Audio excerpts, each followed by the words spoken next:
Hi, welcome to Indimotard's GreaseHouse. It's Q&A time. First question, Harish Raghavendra asks when the L1 track school date is. A lot of people are been asking us this, and trust me, as soon as we know, we'll put it out there and update you. Next up, we have Dural likes peaches. Is it okay to use a tubeless tire with a tube in the event that the rims I use are spoke for the interceptor? Yes, you can. Of course, you can always use a tubeless tire with a tube inside of it, but we'd recommend you get an Outex kit, which is a tube to tubeless conversion. Next up, we have Emotional Jalebi. What are the 5 basic things that a new motorcyclist has to learn to work on their own bike? That's a great question, actually. I think we'll do an entire video dedicated to it. We'd say start with something simple. To answer your question, start with chain maintenance, lubing, cleaning your chain. That's one. You can start off with adjusting the chain as well. That's relatively simple, although it seems complex. You can then move on to topping up your engine oil, changing it along with your oil filter as well.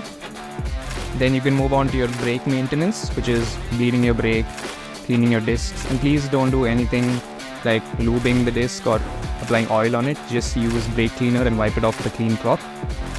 You can adjust or replace cables in case your bike uses a traditional throttle cable, then adjust and replace that as well when needed. A bonus tip, always ensure your tire pressures are checked and maintained. This will ensure you have the optimum bed. Next up, we have rusted chain. How useful are crash guards / sliders Pt.1? They are useful, obviously. They're designed to protect the bike and to some extent you as well when there's an incident. We'd suggest crash guards for the Pt.1. And don't install very stiff crash guards. They might impact your chassis.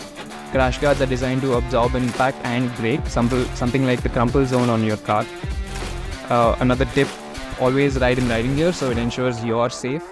The motorcycle parts can be replaced, your bodies unfortunately cannot. Next up, we have Achintya asking us, does the engine displacement of the bike I learn on matter? Of course not, be my guest. Get one of these, hop on it. Nah, I'm kidding.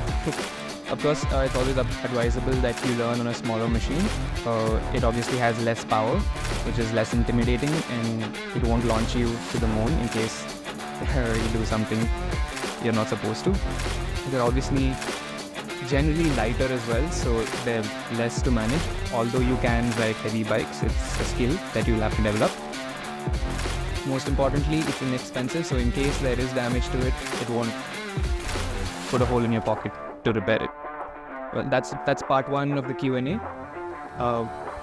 There are a lot of other questions that we haven't answered. We will in the next video, so make sure you drop a follow and a like. Thank you.